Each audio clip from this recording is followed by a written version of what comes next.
नमस्कार दोस्तों, आज हम त्वा प्रत्यय समझने वाले हैं। त्वा प्रत्यय का मीनिंग क्या होता है? कर या करके, जैसे पढ़कर, लिखकर, सेवा करके, इस तरह का मीनिंग त्वा प्रत्यय का होता है। तो इस वीडियो में हम प्रत्ययों से कैसे रूप बनते हैं और फिर बाद में एग्जाम में किस तरह से क्वेश्चन आते हैं वो भी हम समझने वाले हैं। और लास्ट में आपको एक लिस्ट दे दूंगा जिससे आपको हेल्प हो जाएगी, आसानी हो जाएगी, मदद हो जाएगी। तो चलिए शुरुआत करते हैं। तो जब भी हम त्वा प्रत्यय करते हैं तो उससे पहले हमें सेठ और अनिट दो तरह के धातु पता होने चाहिए। एक होता है सेठ धातु और दूसरे है अनिट धातु। ठीक है, तो ये दो तरह के धातु है। ठीक है, तो संस्कृत में लगभग 2000 धातु है, 2000 प्लस, ओके, 2000 प्लस धातु है। तो उन्हें सेठ और अनिट में डिवाइड किया गया है। तो जैसे हम कहेंगे 100 प्लस अनिट है और बचे हुए जो है वो सभी सेठ है। तो यहाँ जो है हम सेठ और अनिट के बारे में ज्यादा डिस्कस नहीं करने वाले। आपको सिर्फ इतना ध्यान रखना है कि कुछ जो धातु होते हैं वो सेठ होते हैं और कुछ अनिट होते हैं। बस अभी फिलहाल इतना ही ध्यान रखिए, इसके लिए हम अलग सा वीडियो बनाने वाले हैं, तो वहाँ अच्छी तरह से एक्सप्लेन करेंगे। तो ठीक है, सेठ और अनिट। तो जैसे देखिए, जो सेठ धातु होते हैं, जब हम त्वा प्रत्यय लगाते हैं तो जब सेठ धातु होता है तो उसे ही जुड़ेगा। तो कैसे उसके बारे में हम समझेंगे और फिर अनिट के बारे में चर्चा करेंगे। पहले सेठ धातु और फिर अनिट धातु। तो आप सोचोगे कि सेठ और अनिट कैसे पहचानना है, तो इनके ग्रुप बनाए गए हैं। सेठ के ग्रुप और अनिट धातुओं के ग्रुप बनाए गए हैं, तो उससे हमें पता चलता है। तो उसके लिए हम अलग सा वीडियो बनाएंगे, तो उसमें मैं एक्सप्लेन कर दूंगा। तो अभी हम सेठ धातुओं को समझ लेते हैं। ठीक है, तो सेठ धातु मतलब ई जुड़ेगा, जहां ई जुड़ेगा उन धातुओं को सेठ कहते हैं। तो सेठ धातु का एक अलग सा ग्रुप है। तो ठीक है, अभी सबसे पहले हम सेठ धातु समझने वाले हैं। तो जैसे हम एक धातु लेते हैं पठ, पठ प्लस त्वा। ठीक है, तो अभी सेठ धातु को यू जुड़ेगा, मतलब जब हम त्वा प्रत्ययों के रूप बनाते हैं तो वो हमें वहां ई को जोड़ना है। तो कैसे? जैसे पठ, पठ प्लस ई प्लस त्वा। बस आपको क्या करना है, बीच में ई जोड़ना है, ई जोड़ना है। तो जैसे अभी और एक आपको नियम ध्यान रखना है कि त्वा का सिर्फ त्वा बचता है। ठीक है, आप प्रत्यय लिखोगे त्वा, मतलब क यहाँ साइलेंट है, त्वा, मगर बचेगा त्वा। तो कैसे होगा? पठ प्लस ई, ठीक है, पठ प्लस ई प्लस त्वा, और बाद में से जोड़ना है ठ प्लस ई, पठी, और फिर त्वा, हो गया रूप पठित्वा। पठित्वा का मतलब होता है पढ़कर। सेठ धातुओं के रूप बनाना बहुत आसान होता है। क्यों आसान होता है? क्योंकि ई जुड़ने के बाद हमें सिर्फ जोड़ना होता है, मगर अनिट धातु को ये नहीं जुड़ता है। तो जो हलंत जो धातु होते हैं जिनके इनमें व्यंजन है, तो वहाँ हमें बहुत सारी संधियां करनी पड़ती है, तो वहाँ नियम बढ़ते जाते हैं। ठीक है, इसलिए सेठ धातु के रूप बनाना बहुत आसान होता है। और हम एक दो सेठ के उदाहरण समझ लेते हैं। जैसे और एक धातु लिख प्लस त्वा। तो अभी यहाँ देखिए लिख प्लस त्वा, तो ये भी सेठ धातु है, तो ई जुड़ेगा। तो ई जुड़ने के लिए लिख प्लस ई प्लस त्वा। ठीक है, हमने त्वा को त्वा जोड़ दिया, त्वा कर दिया। अभी सिर्फ जोड़ना है, बाकी कुछ नहीं करना है। ठीक है, सेठ धातु के रूप बनाना बहुत आसान होता है। ख प्लस ई, लिखी, लिखी त्वा बन गया। ठीक है, तो लिख कर मीनिंग क्या हुआ? लिख कर, इस तरह से। तो अभी और एक उदाहरण हम समझ लेते हैं। नृत प्लस त्वा। ओके, नृत प्लस त्वा। तो यहाँ देखिए हमें और एक नियम समझना जरूरी है। उपधा के रूप को अर बन जाता है। उपधा मतलब सेकेंड लास्ट। देखिए नृत त है, त के पहले वाला जो भी वर्ण होगा, धातु का जो लास्ट वर्ण है, यदि उससे पहले, उससे एकदम पहले यदि रू है तो उसे अर करना है। जैसे देखिए अभी ये धातु है नृत, नृत मतलब नाचना, उसका जो लास्ट धातु, लास्ट वर्ण है, उससे पहले क्या है? रू है, इसलिए इस रू को बन जाएगा अर। तो क्या? लास्ट वर्ण के पहले वाला। ठीक है, तो न प्लस अर, ठीक है, और प्लस त। ठीक है, अभी क्या किया हमने? रू को अर कर दिया। ठीक है, न प्लस अर प्लस त, प्लस ई जुड़ेगा क्योंकि नृत धातु के बाद ई जुड़ेगा क्योंकि ये सेठ धातु, इसलिए, और बाद में त्वा हमने कर दिया, इस त्वा को त्वा कर दिया। ठीक है, और बाद में सिर्फ जोड़ना है। न प्लस अ, पूरा न बन गया, र त के ऊपर चला जाएगा। यदि त, ओके, ध्यान रखना है, यदि र के बाद कोई भी व्यंजन है और र यदि हलंत है तो र जो है वह उस व्यंजन के ऊपर चला जाता है। तो नर्थ, ई त के बाद ये है तो नर्ती, और बाद में सिर्फ नर्तित्वा। ठीक है, नर्तित्वा बन गया रूप नाच कर। ठीक है, वृद्ध धातु लेते हैं, वृद्ध। ठीक है, रुद्ध प्लस त्वा, ठीक है। अभी यहां भी आप कर सकते हो, आप खुद करके देख सकते हो। ये उपदा है, सेकेंड लास्ट रु है, इसलिए यहां अर बन जाएगा। तो कैसे करेंगे हम, व प्लस अर प्लस ध प्लस ई प्लस त्वा, ठीक है। धातु के बाद हमने ई लगा दिया, ये अभी पूरा धातु है, ठीक है, और उसके बाद ई लगाया, ठीक है। तो बाद में सिर्फ जोड़ना है, व प्लस व पूरा व, ध के ऊपर चला जाएगा ध प्लस ई, ठीक है, वर्धित्वा, ठीक है। वर्धित्वा मतलब बढ़कर।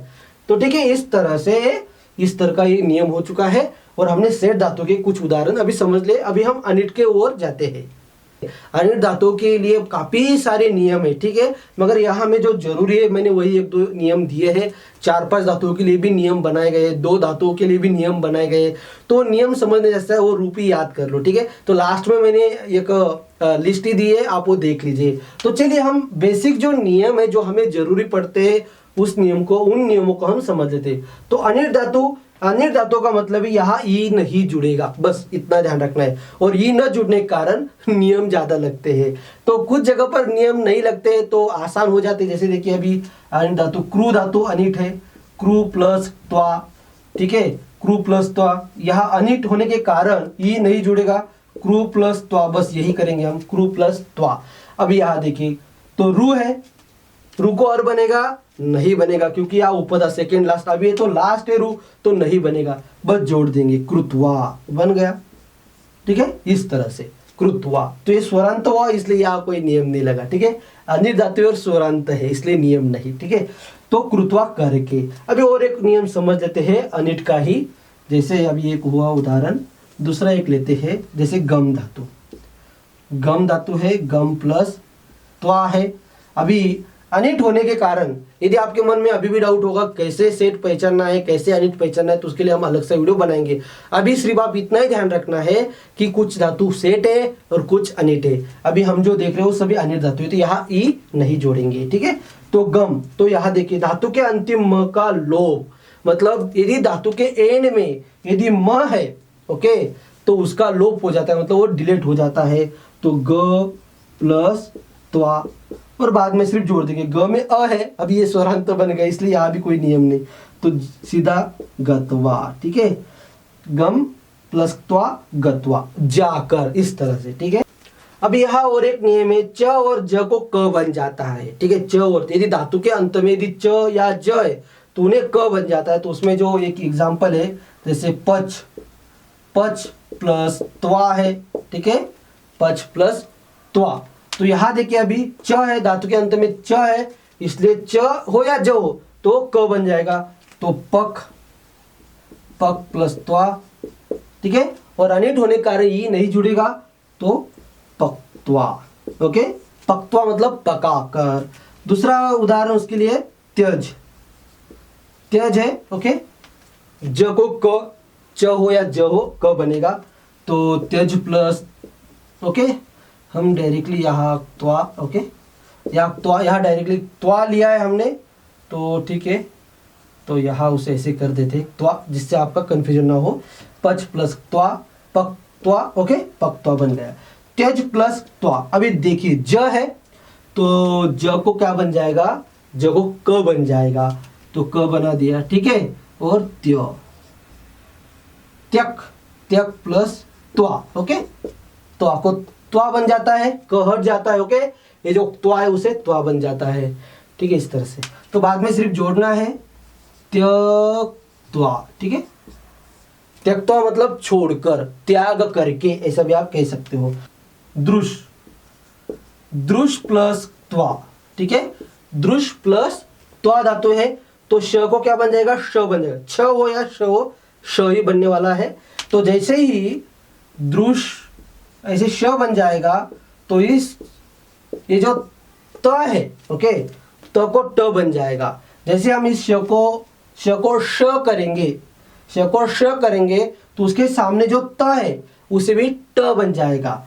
तो कैसे बनेगा, द्रुश प्लस ऐसे त्वा, ओके, और बाद में जोड़ देंगे दृष्टवा, ठीक है, दृष्टवा। और ये धातु काफी यूज होता है, दृष्टवा मतलब देख कर, इस तरह से बन जाता है। और एक छ का उदाहरण समझ लेते हैं। पृच्छ प्लस त्वा, ओके, पृच्छ प्लस त्वा। अभी देखिए छ है, अभी जो पृच्छ है एक्चुअली धातु प्रच्छ धातु है, ठीक है, प्रच्छ धातु है, प्रच्छ पृच्छति ऐसे वो चलता है, तो ये र को जो रू बन जाता है, इसलिए हमने यहाँ प्रू लिख दिया, पृच्छ त्वा, ओके। अभी इस र को रू कैसे बना, उसके लिए स्पेशल नियम है, ठीक है, इसलिए हमने यहाँ डायरेक्टली पृच्छ प्लस त्वा ऐसे लिख दिया है। तो अभी देखिए हमें क्या करना है, छ को क्या करना है, श करना है, तो प्रू प्लस श, ओके, पूरे च छ को श बनने वाला है, और जैसे ही च छ को श बनता है तो को क्या बन जाएगा, ट बन जाएगा, ओके। और अनिट होने के कारण यहाँ ई नहीं जुड़ेगा, तो पुरुष प्लस ट्वा, ठीक है, और बाद में सिर्फ जोड़ना है, ठीक है, बाद में सिर्फ जोड़ना है, तो पृष्ठवा, पृष्ठवा, ओके। पूछ कर, प्रच्छ पृच्छति मतलब पूछना, ओके, और पृष्ठ मतलब पूछ कर। तो यहाँ देखिए सह ईश्वरम नम प्लस त्वा गच्छति, इस तरह से आपको एग्जाम में रहता है क्वेश्चन, और उसके ऑप्शन भी रहते हैं आपको एग्जाम में। तो नम प्लस त्वा, उसका आपको यहाँ सही रूप पहचानना है। तो सही कौन सा है, सेकेंड वाला ख, न त्वा, क्योंकि जो म होता है धातु के अंतिम म का लोप हो जाता है और बाद में जोड़ देना है, न त्वा, ठीक है। अभी नक्त्वा तो नहीं होगा क्योंकि जो त्वा प्रत्यय उसका त्वा ही बचता है, तो आपको हमेशा ध्यान रखना है जब आप जोड़ोगे तो आपको त्वा ही जोड़ना है, ओके, इस तरह से। तो आपको एग्जाम में भी इसी तरह से रहते हैं। लास्ट में हमने एक लिस्ट दी है, आप वो भी देख लीजिए। और आज के लिए इतना ही, धन्यवाद।